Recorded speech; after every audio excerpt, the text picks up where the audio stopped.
जी, example number 1 में आ जाइए आप लोग।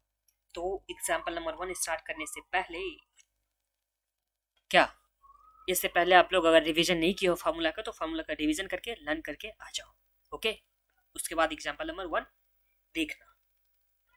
तो चलिए एग्जाम्पल नंबर 1 स्टार्ट करने में देखते हैं। सबसे पहले क्या दे रखा हुआ है हम लोग को सम्स में, तो सेलिंग प्राइस दे रखा है जो प्रोडक्ट एक्स के लिए, प्रोडक्ट वाई के लिए। प्रोडक्ट एक्स में सेलिंग प्राइस कितना है 40 है और इसमें कितना दे रखा है 20, ये हम लोग को दे रखा है। फिर वेरिएबल कॉस्ट कितना दे रखा है, तो वेरिएबल कॉस्ट 20 दे रखा है एंड 12 दे रखा है। तो सेल्स में से, सेल प्राइस में से हम लोग वेरिएबल कॉस्ट माइनस करने से हम लोग को क्या आता था, तो हम लोग को आता था कॉन्ट्रीब्यूशन। क्या आता था, कॉन्ट्रीब्यूशन। तो दोनों ही केस में कॉन्ट्रीब्यूशन निकल के आया है, एक केस में 20, दूसरा केस में कितना 8 निकल करके आया है। ओके, अब सम्स में यहाँ पे फिक्स कॉस्ट कितना दे रखा हुआ है, फिक्स कॉस्ट से पहले हम लोग को दे रखा हुआ है टोटल कंट्रीब्यूशन ऑफ 1000 यूनिट। देखिए 1000 यूनिट के लिए हम लोग को कंट्रीब्यूशन निकालना है। तो ये तो 20 दे रखा हुआ है पर यूनिट के लिए, क्या दे रखा हुआ है पर यूनिट के लिए, और ये भी दे रखा हुआ है 8 क्या दे रखा हुआ है पर यूनिट के लिए। तो अगर 1000 यूनिट के लिए अगर हम लोग निकालेंगे तो ये जो 20 दे रखा हुआ है तो 20 इंटू क्या क्या करना होगा, तो 20 इंटू 1000, तो ये आ गया कितना 20,000। फिर यहाँ भी 8 इंटू 1000, तो अगर ये 8 इंटू 1000 करेंगे तो हम लोग कितना आ जाएगा 8000। तो ये हम लोग को 20,000 एंड 8000 आप लोग को समझ में आया। तो आंसर इज हाँ, क्यों नहीं आया होगा, इसमें क्या प्रॉब्लम होगा। अब देखिए जो फिक्स कॉस्ट दे रखा है हम लोग को, क्या दे रखा है आगे फिक्स कॉस्ट दे रखा है, तो फिक्स कॉस्ट, तो कंट्रीब्यूशन में से अगर हम लोग फिक्स कॉस्ट माइनस करते थे तो हम लोग को क्या निकल के आता था, तो कंट्रीब्यूशन माइनस फिक्स कॉस्ट क्या निकल के आता था, तो ईबीआईटी निकल के आता था। और ईबीआईटी का दूसरा नाम आप लोग क्या बोलते थे, जो आप लोग पेज नंबर कितना में लिखे थे, ऊपर में लिखे थे, ऊपर में लिखिए, देखिए क्या लिखे थे, तो operating profit is equal to क्या होता था, ईबीआईटी का दूसरा नाम क्या होता था, तो ऑपरेटिंग प्रॉफिट भी। ये आप लोग को रिवीजन करने टाइम में याद रहेगा, इसलिए मैंने बुक के ऊपर में लिखवाया था। ओके, अब देखिए जब नीचे आते हैं हम लोग तो ईबीआईटी निकल गया, माइनस करने से कितना, से 20,000 से माइनस किया कितना 15,000, फिर 8,000 से 5,000 माइनस किया तो आप लोग को कितना निकल के आ गया ईबीआईटी 3,000।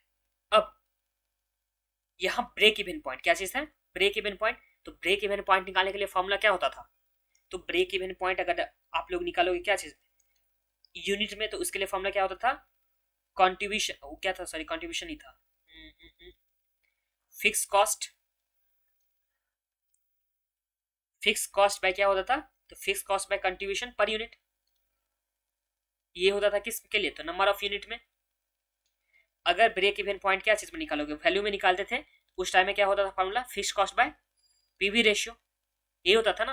बट यहाँ पे क्या चीज, ब्रेक इवन पॉइंट निकाला हुआ है यूनिट में, तो यूनिट में तो फॉर्मूला क्या हो जाएगा, तो fix cost by contribution per unit, fix cost by contribution per unit. तो फिक्स कॉस्ट सम्स में कितना दे रखा हुआ है, तो फिक्स कॉस्ट हम लोग को दे रखा हुआ है 15,000 और कंट्रीब्यूशन पर यूनिट कितना हो गया 20। तो इस तरह से हम लोग को break even point number of unit में प्रोडक्ट एक्स के लिए निकल गया।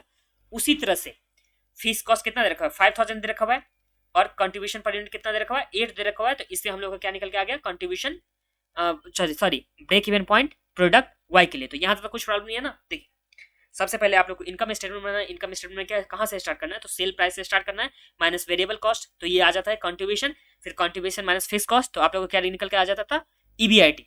अब fix cost divide by contribution per unit करने से आप लोग को क्या निकल के आ जाता है ब्रेक इवन पॉइंट। तो यही यहाँ तक किया गया है। फिर ऑपरेटिंग लेवरेज निकालने के लिए क्या फॉर्मूला होता था, ऑपरेटिंग लेवरेज के लिए दो फॉर्मूला होता था। फर्स्ट फॉर्मूला क्या होता था कंट्रीब्यूशन बाय ईबीआईटी, दूसरा फॉर्मूला क्या होता था percentage change in EBIT divide by percentage change in sale. But यहाँ पे इस सम्स में क्या दे रखा हुआ था, इस सम्स में हम लोग को दे रखा हुआ सबसे पहले कंट्रीब्यूशन, क्या दे रखा हुआ कंट्रीब्यूशन, और क्या दे रखा हुआ था ईबीआईटी। तो कंट्रीब्यूशन में ईबीआईटी करके हम लोग क्या निकाल सकते हैं, तो निकाल सकते हैं ऑपरेटिंग लेवरेज। तो ये देखिए 20,000 डिवाइड बाय 5,000, तो ये हम लोग का कितना लेवरेज निकल के आ गया ऑपरेटिंग लेवरेज, तो ये निकल के आ गया 4। तो एग्जाम्पल नंबर 1 में आप लोग को कुछ प्रॉब्लम है, तो आंसर इज नहीं होना चाहिए।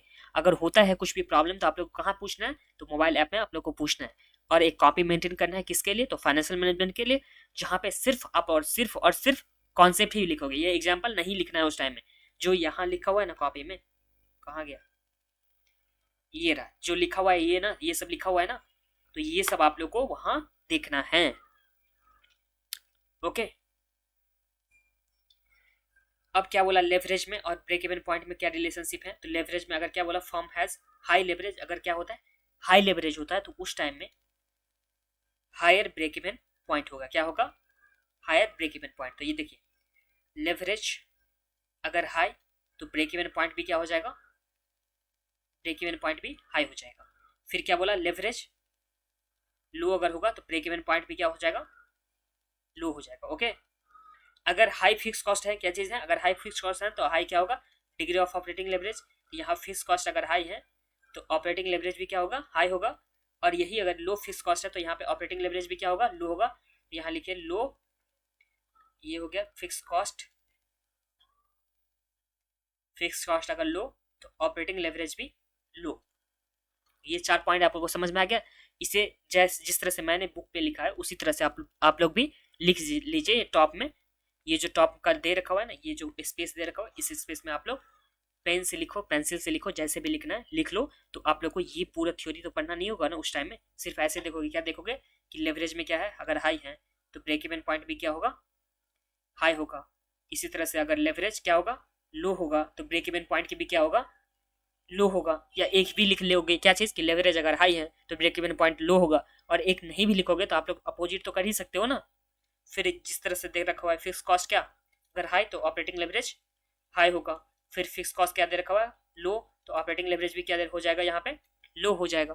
ये समझ में आ गया। तो इसी के साथ हम लोग का क्या एग्जाम्पल नंबर 1 कंप्लीट होता है। नेक्स्ट वीडियो में हम लोग क्या देखने वाले हैं, marginal of safety, marginal of safety, और दूसरा क्या, ऑपरेटिंग लेवरेज। देखिए अभी तक में हम लोग क्या देखे थे, तो सबसे पहले अभी हम लोग देखे थे ब्रेक इवन पॉइंट, और क्या देखे थे, ब्रेक इवन पॉइंट के साथ हम लोग देखे थे ऑपरेटिंग लेवरेज। अभी हम लोग क्या देखेंगे नेक्स्ट वीडियो में, तो मार्जिनल ऑफ सेफ्टी के साथ ऑपरेटिंग लेवरेज। ओके, चलिए बाय।